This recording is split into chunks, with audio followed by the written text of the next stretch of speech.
నమస్కారం. నా పేరు వాసరి అఖిల్, మాది వరంగల్. నేను బీటెక్ సివిల్ ఇంజనీరింగ్ కంప్లీట్ చేశాను. తర్వాత 2 years కన్స్ట్రక్షన్లో వర్క్ చేశాను. దాని తర్వాత ఎవరైనా సివిల్ ఇంజనీర్ అంటే ప్లాన్స్ అంటారు. సరే ఈ ప్లాన్స్లో ఏముందిలే అని స్టార్ట్ చేశాక ప్రతి ఒక్కరు అనే మాట ఇదే, వాస్తు వాస్తు వాస్తు. అది వాస్తులో ఏముంది అని స్టార్ట్ చేశా. ఇద్దరు ముగ్గురిని కలిశాను. 2-3 బుక్స్ ప్రిఫర్ చేశారు, తీసుకున్నాను, చదివాను. అవి కూడా 2-3 డిఫరెంట్ టైప్స్ ఆఫ్ వాస్తులు ఉన్నాయి. ఈ 2-3 డిఫరెంట్ టైప్స్ ఆఫ్ వాస్తులే కదా అని చదవడం స్టార్ట్ చేశాను. దాంట్లో నాకు అన్నిటికీ రీజన్స్ ఉన్నాయి, కానీ ఆ రీజన్స్ ఎందుకు వచ్చినాయి, ఇది చేస్తే మంచిది కాదు అంటారు. మంచిది కాదనే వర్డ్ ఉంది, కానీ దానికి ఎక్స్ప్లెనేషన్ ఎక్కడ నాకు దొరకలేదు.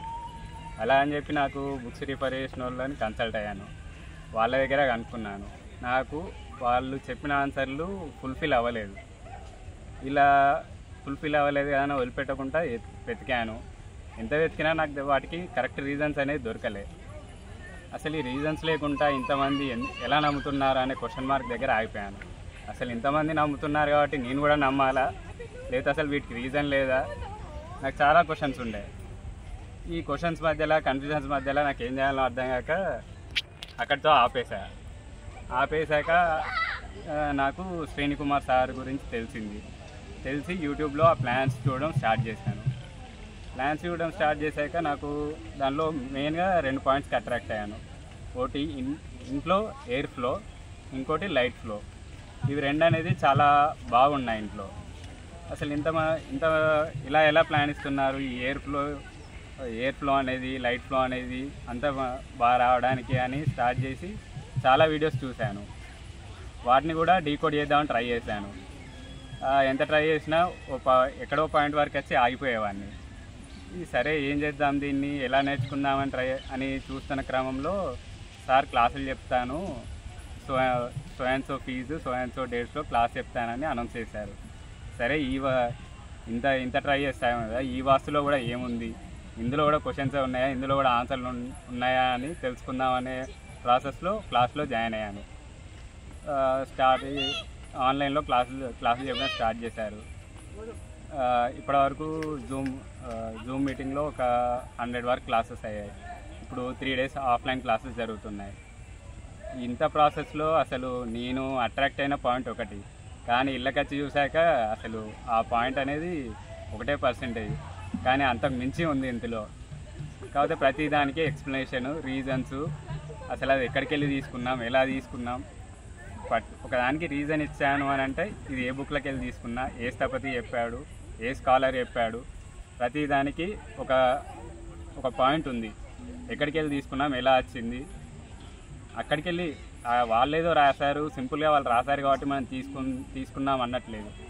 వాళ్ళు ఎందుకు రాసి ఉంటారు, అది మన ప్రస్తుతం సైన్స్కి ఎలా కనెక్ట్ అయ్యింది, ప్రస్తుతం నేచర్కి ఎలా కనెక్ట్ అయ్యింది, ప్రతిదానికి వ్యాలిడ్ ఎక్స్ప్లెనేషన్ ఉంది. హౌస్ కన్స్ట్రక్షన్ అంటే ఎవరైనా ఏమనుకుంటారు, ఒక ప్లాన్ తీసుకుందాం, మేస్త్రికి ఇద్దాం, కట్టిద్దాం, అయిపోతుంది, ఇలానే ఉంటుంది. కానీ కన్స్ట్రక్షన్ అంటే అది కాదు. అసలు ఇంట్లో ఎంతమంది ఉంటున్నారు, వాళ్ళ జన్మ నక్షత్రాలు ఏంది, అక్కడికి వెళ్ళి స్టార్ట్ చేసి ఇల్లు ఎండ్ అయ్యే వరకు అసలు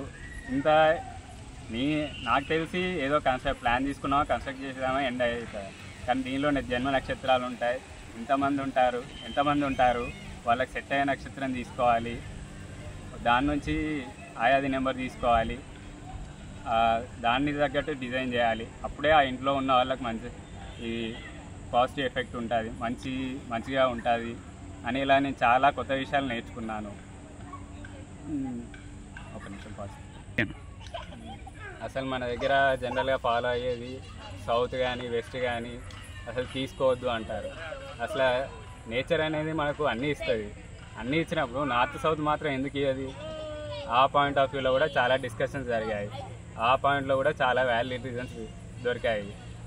అసలు నార్త్ సౌత్ తీసుకోవద్దని ఎక్కడ ఏ దేంట్లోనూ ఏ వాస్తు పుస్తకాలలోనూ రాయలేదు.